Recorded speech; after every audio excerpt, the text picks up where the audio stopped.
बहुत अच्छी बात कही है।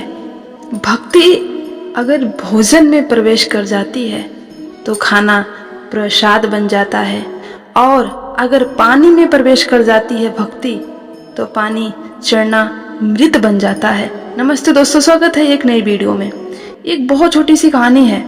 एक गांव में बाहर झोपड़ी बना करके एक साधु महात्मा रहते थे। उनकी झोपड़ी से कुछ ही दूरी पर एक परिवार रहता था। ये बाबा जो थे दिन भर राम राम का जप किया करते थे, ढोलक बजाते थे। इस बात से जो परिवार था उनको परेशानी होता था। उस घर का जो एक मुखिया था एक दिन आया गुस्से में और महात्मा जी से कहने लगा कि दिन भर आप राम राम जपते हो, बढ़िया बात है, ढोलक बजाते हो, दिन भर ये सब करते हो, क्या हमें परेशानी होती है, हमें डिस्टर्ब होते हैं, क्या राम जी आपको भोजन दे रहे हैं? बाबा जी ने कहा, बिल्कुल, मेरे राम जी मुझे भोजन करवाते हैं। उस आदमी ने कहा कि ठीक है, मुझे नहीं कराते, मुझे तो नौकरी करनी पड़ती है, मुझे काम करना पड़ता है, मुझे नींद नहीं आती, डिस्टर्ब होता हूँ। तुम्हारे राम जी की इतने ही ताकतवर हैं तो मुझे भोजन दे देंगे बिना काम किए, बिना मेहनत किए। बाबा जी ने कहा, बिल्कुल दे देंगे, बस तुम मेरे साथ राम राम का जप करो।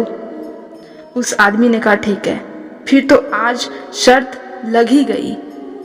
आज मैं राम राम का जप करूंगा और देखता हूँ क्या आपके राम जी मुझे भोजन करवाते हैं। आज मैं नौकरी पर नहीं जाऊंगा।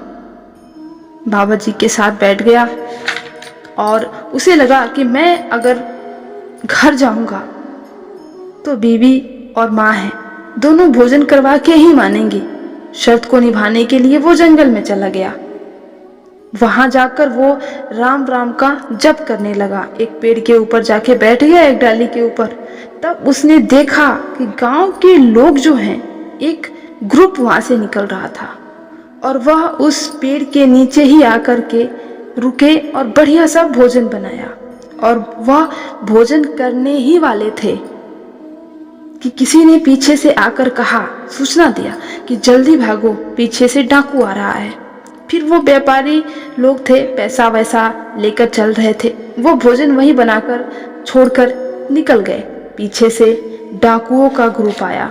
उन्होंने देखा कि बढ़िया सा भोजन बना हुआ है, बनकर के तैयार है, लगता है कोई अभी अभी बना के गया है।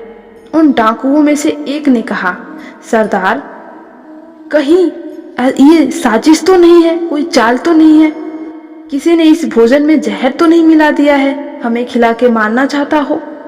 डाकुओं के सरदार ने कहा, बिल्कुल सही कह रहे हो, आसपास ढूंढो, कोई दिख जाए। आसपास देखा, कोई नहीं दिखा। ऊपर देखा तो वो आदमी दिख गया जो शर्त लगा के आया था कि मैं राम राम का जप करूंगा और राम मुझे खाना खिलाएंगे। फिर डाकुओं के सरदार ने कहा, भाई तू नीचे उतर आ। नीचे बुलाया, पहले तुम ये भोजन करो। उसने तो शर्त लगाई थी कि आज भोजन नहीं करूंगा, ये जबरदस्ती कर रहा था। उसने कहा, मैं नहीं खाऊंगा खाना, नहीं खा सकता। डाकुओं को लगा किस आदमी ने ही भोजन बनाया है और उसमें जहर मिलाया है, हमें मारने की साजिश कर रहा है। डाकुओं ने जोर से लट्ठा से मारा और कहा, भोजन कर। उसने कहा, मैं नहीं करूंगा। डाकुओं ने कहा, नहीं करेगा तो 100 लठ मारूंगा। बिना देरी की वो आदमी भोजन करने लगा, डर के मारे, और भोजन कर रहा था और आंखों में से आंसू बह रहे थे। बाबा जी को याद कर रहा था कि बिल्कुल सही कह रहे थे, राम राम जपेगा तो भोजन तुझे जरूर मिलेगा। दौड़कर आया, बाबा जी के पास प्रणाम किया और कहा, आपकी भक्ति, आपकी जो श्रद्धा है वो अपरंपार है। आज मुझे समझ में आ गया कि अगर हम राम नाम लेते चले जाएं तो सारा काम हो जाता है। राम नाम का चमत्कार कुछ ऐसा है, आप चाहे जिस भी फील्ड में हो, कोई भी काम कर रहे हो, बस प्रभु का नाम लेते चले जाइए। इसका मतलब ये नहीं है कि आप काम करना बंद कर दें, अपना काम कीजिए, पर प्रभु का नाम लीजिए, सब आपके जीवन में मंगल होगा।